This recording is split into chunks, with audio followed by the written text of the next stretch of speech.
Welcome back. तो स्वागत है आप सभी का हेलो शिक्षा की यूट्यूब चैनल में।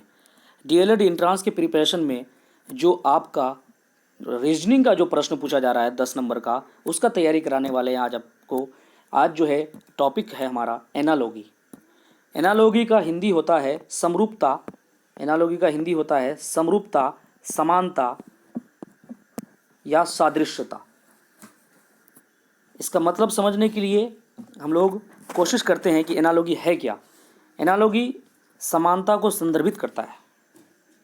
एनालॉगी क्या करता है? समानता को संदर्भित करता है। एनालॉगी का अर्थ है बस एक तार्किक संबंध।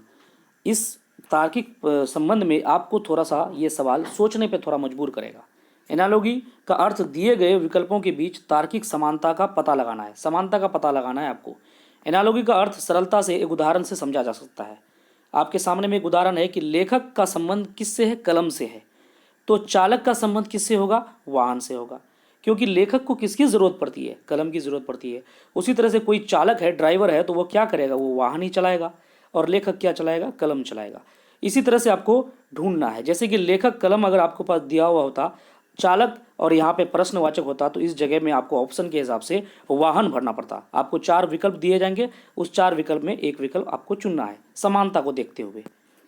आगे लिखा है, तो इसका मतलब यह है कि लेखक को लिखने के लिए क्या चाहिए? पेन की ज़रूरत होती है। जिस तरह ड्राइवर को गाड़ी चलाने के लिए वाहन की ज़रूरत होती है। बिल्कुल समझ में आ रहा है ये बात। एनालॉगी का अर्थ ऊपर अगर हम जो चर्चा किए हैं उसके उदाहरण से हम आसानी से समझ सकते हैं।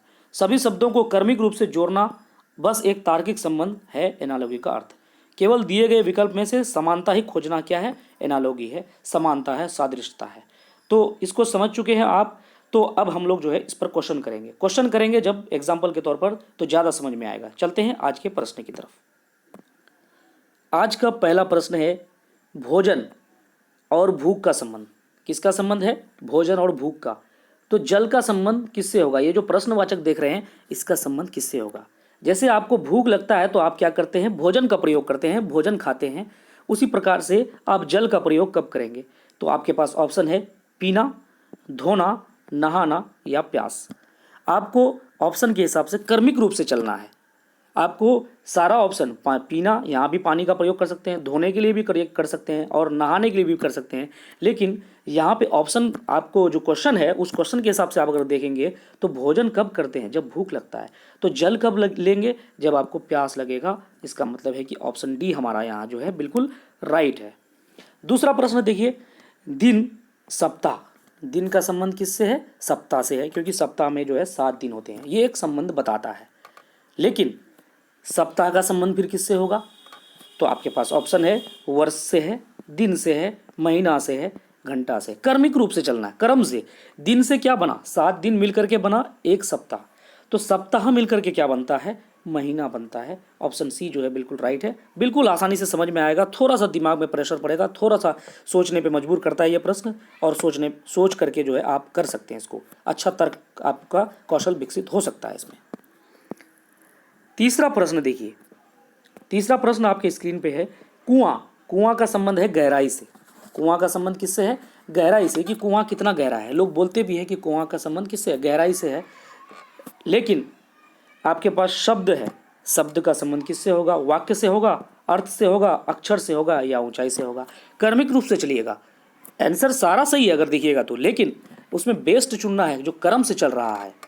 तो शब्द का संबंध किससे होता है? अर्थ से होता है। यानी कि कुआं गहराई से संबंध रखता है। कुआं जितना गहरा होगा पानी उतना अच्छा रहेगा, उतना साफ रहेगा। और जिस शब्द का कोई अर्थ ही नहीं हो उसका कोई मतलब नहीं होता है। इसलिए शब्द का अर्थ होना जरूरी है। बिना अर्थ का कोई शब्द बोलना निरर्थक समझा जाता है। तो ऑप्शन बी जो है यहाँ बिल्कुल राइट है। अगला प्रश्न देखते हैं आज का, खुरदरा, चिकना।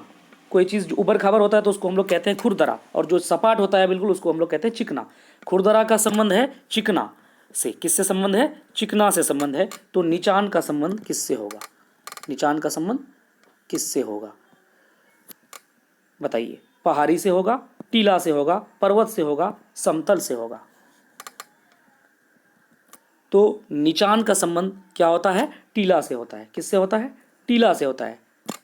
टीला बहुत ही ऊपर की तरफ होता है, छोटा सा टीला कहते हैं उसको हम लोग।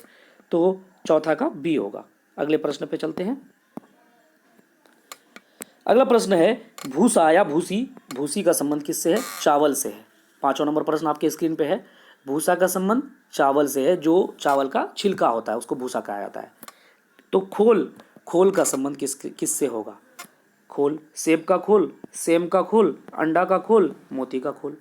तो भूसा जो है वो किसके ऊपर होता है? चावल के ऊपर भूसा होता है। जैसे धान हम लोग मिल में ले आते हैं तो उसके ऊपर एक खुसा रहता है, लेकिन जब उसको मिल से बाहर निकालते हैं तो वो खुसा बाहर निकल जाता है। उसी प्रकार से सेब का कौन खुसा निकालता है? सेम का कौन खुसा निकालता है? मोती का कौन खुसा निकालता है? अंडे के ऊपर एक खुसा होता है, छिलका उसको कहते हैं हम लोग। ये बिल्कुल सही है यहाँ पे। 6ठा प्रश्न देखिए, ये है पंखुड़ी, फूलों की पंखुड़ी होता है। क्या होता है? फूलों की पंखुड़ी होता है। तो उसका संबंध किससे है? फूल से है। फूलों की पंखुड़ी फूल से संबंध है। तो अध्याय का संबंध किससे होगा? अध्याय का संबंध शीर्षक से होगा, पंक्ति से होगा, अनुच्छेद से होगा या फिर पुस्तक से होगा? बताइए आंसर 6 नंबर का आप लोग। तो अध्याय का संबंध, अध्याय, कई अध्याय मिलकर के क्या बनता है? एक पुस्तक बनता है। अध्याय का संबंध है पुस्तक से। बिल्कुल डी यहाँ पे सही है। क्रम से चलेंगे आप, बिल्कुल समझ में आएगा। तो 7वां नंबर प्रश्न देखिए आज का, दूध, दूध का संबंध किससे है? क्रीम से है। दूध का संबंध क्रीम से है। सही बात है, क्रीम से। दूध के, दूध से क्या निकलता है? क्रीम निकलता है। तो धान से क्या निकलेगा? भूसा निकलेगा, चावल निकलेगा, खेत निकलेगा या चोकर निकलेगा? क्या निकलेगा? बताइए आंसर। बहुत इजी आंसर है। तो धान से जानते हैं आप लोग, धान से क्या निकलेगा? धान से चावल निकलेगा। और क्या निकलेगा? जैसे दूध के अंदर से क्रीम निकलता है, उसी तरह से धान के अंदर से क्या निकलेगा? चावल निकलेगा। क्रमिक रूप से देखिए, बिल्कुल सही होगा। चलिए आठवां नंबर प्रश्न है, देखिए अनुच्छेद, अनुच्छेद का संबंध है गद्य से। तो छंद का संबंध किससे होगा? छंद का संबंध किससे होगा? अनुच्छेद जो आपको लिखा हुआ मिलता है उसको गद्य कहते हैं। तो छंद किसको कहेंगे? 8 नंबर का आंसर बताइए आप लोग। छंद का संबंध आप तो जानती है पद्य से होता है। दो ही चीज तो हम लोग जानते हैं, गद्य और पद्य। एक कहानी की तरह होता है, एक कविता की तरह होता है। जो कहानी की तरह होता है उसको हम लोग गद्य कहते हैं, और जो कविता की तरह होता है उसको हम लोग पद्य कहते हैं। बिल्कुल सही है। चलेंगे अगले प्रश्न की तरफ। 9वां प्रश्न है आज का। आज का 9वां प्रश्न है आपके स्क्रीन पर। थोड़ा सा क्वालिटी अच्छा करके देखिएगा, उतना बढ़िया पीडीएफ नहीं बन पाया है। 9वां प्रश्न है राष्ट्रपति। राष्ट्रपति का संबंध किससे दिया है? भारत से दिया है। राष्ट्रपति का संबंध भारत से दिया है। तो राजा का संबंध कहाँ से होगा? इंग्लैंड से होगा, चीन से होगा, जॉर्डन से होगा, फ्रांस से होगा? बताइए 9 नंबर का आंसर। तो राजा का संबंध जो है वो इंग्लैंड से है ना। जिस प्रकार हम लोग जो है भारत में राष्ट्रपति संवैधानिक अध्यक्ष होता है, उसी प्रकार से इंग्लैंड में राजा या रानी जो है वहाँ का राज्य का संवैधानिक अध्यक्ष होता है। इसलिए जो है आपको यह पता होना चाहिए, राष्ट्रपति भारत से संबंधित है तो राजा इंग्लैंड से संबंधित है। 10वां प्रश्न देखिए आज का, शेर वन, पता है शेर जंगल में रहता है, वन में रहता है। तो मछली कहाँ पे रहता है? मछली कैसे रहता है? विद्यालय में रहता है, समुद्र में रहता है, चिड़िया या झुंड में रहता है? बताइए 10 नंबर का आंसर। यहाँ पे मछली अगर जल भी होता तो तब भी सही होता। शेर जंगल में रहता है तो मछली कहाँ रहता है? समुद्र में रहता है। समुद्र का मतलब है कि पानी, पानी में रहता है। इसका ऑप्शन के हिसाब से बिल्कुल सही है, बी नंबर। चलेंगे अगले प्रश्न की तरफ। आज का 11वां प्रश्न है, बहुत ही अच्छा प्रश्न है, ये भी इजी प्रश्न है। नदी का संबंध नहर से है। किससे दिया है? नदी, नदी नहर से बोलते भी एक साथ हम लोग नदी नहर, नदी नाला, नदी नहर है। तो हिम नदी किससे है संबंध? बताइए 11 नंबर का आंसर आप लोग। तो हिम नदी से क्या निकलता है? हिम नदी से आपका जो है नदी ही निकलता है, नदियाँ निकलता है। हिम नदी का भी संबंध नदी से ही है। चलेंगे अगले प्रश्न की तरफ। 12वां प्रश्न आज का, पक्षी विज्ञानी पक्षी। पक्षी विज्ञान जो है, पक्षी विज्ञान में पक्षियों के बारे में पढ़ते हैं। तो मानव विज्ञान में किसके बारे में पढ़ेंगे? पशु के बारे में पढ़ेंगे, मानव जाति के बारे में पढ़ेंगे, खनिज के बारे में पढ़ेंगे, कीट के बारे में पढ़ेंगे, किसके बारे में पढ़ेंगे? बहुत आसान है, बता सकते हैं इसको। थोड़ा सा सोचिए और बताइए। 12 नंबर का आंसर बताइए।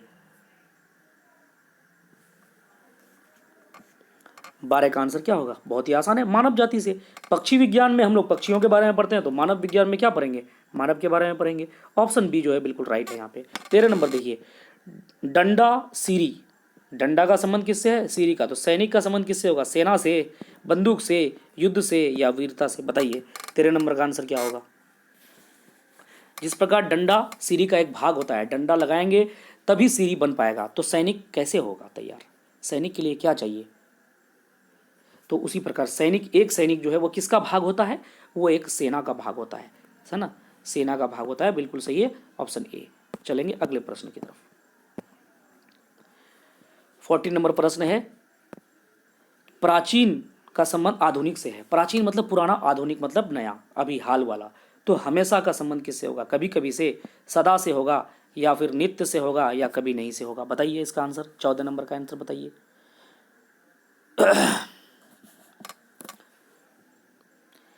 प्राचीन का उल्टा हुआ आधुनिक। प्राचीन मतलब पुराना और आधुनिक मतलब नया। हमेशा का मतलब हो गया कि वो चीज़ हमेशा रहेगा, हमेशा, तो हमेशा का मतलब है उसका उल्टा क्या होगा, कभी नहीं होगा। ऑप्शन डी आपको यहाँ पे दिखाई दे रहा है, बिल्कुल सही है ऑप्शन डी। यहाँ पे ऑप्शन डी जो है बिल्कुल यहाँ राइट है। चलते हैं अगले प्रश्न की तरफ। आज का 15वां प्रश्न है, वृत्त। वृत्त जो है वो कैसा होता है, गोल होता है। वृत्त कैसा होता है, गोल होता है, सब जानते हैं इसको। वृत्त का आकार गोलाकार होता है, ठीक है, वृत्त ऐसा होता है, गोलाकार होता है। पहिया, पहिया भी आप देखे होंगे गोल ही होता है, ठीक है। तो इस खाली जगह में ये जो प्रश्नवाचक का चिन्ह है, यहाँ पे क्या बैठेगा, जेट वायुयान, ये तो गोला होता नहीं है। त्रिभुज, ये तो तीन कोण वाला होता है। नरक, ये तो कोई मतलब ही नहीं है शब्द का। संतरा, संतरा भी गोलाकार होता है। तो यहाँ जो ऑप्शन है आपका और जो ये है उसके क्वेश्चन है उसके हिसाब से यहाँ डी जो है बिल्कुल राइट है, क्योंकि संतरा भी गोलाकार होता है। वृत्त जब गोल है, गोलाकार है, तो पहिया क्या होगा, गोलाकार होगा। और गोलाकार कौन चीज़ है इन चार ऑप्शनों में, संतरा है। ऑप्शन डी यहाँ बिल्कुल राइट है। उम्मीद करते हैं आपको यह प्रश्न बहुत इजी में समझ में आया होगा। अगर आपको इस तरह का प्रश्न और चाहिए तो आप कमेंट कीजिए और लाइक कीजिए, सब्सक्राइब कीजिए, दोस्तों के साथ शेयर कीजिए वीडियो को। आपको जो है इस तरह का वीडियो पूरा मिलेगा। रीजनिंग जो है आपको 10 मार्क्स के लिए पूछा जाएगा डीएलएड एग्जाम में। अगर आप थोड़ा सा इस पर मेहनत करते हैं तो बहुत आसानी से 10 नंबर अर्जित कर सकते हैं, क्योंकि आपका टोटल 120 का एग्ज़ाम होने वाला है। इसमें कम से कम आपको 70 से 80 नंबर पार करना पड़ेगा, तब जाकर के आपका आसानी से पहले लिस्ट में एडमिशन हो जाएगा। तो इसी के साथ जो है थैंक यू, धन्यवाद। आप लोग जो है सब्सक्राइब कर दें, कमेंट कर दें, दोस्तों के साथ शेयर कर दें।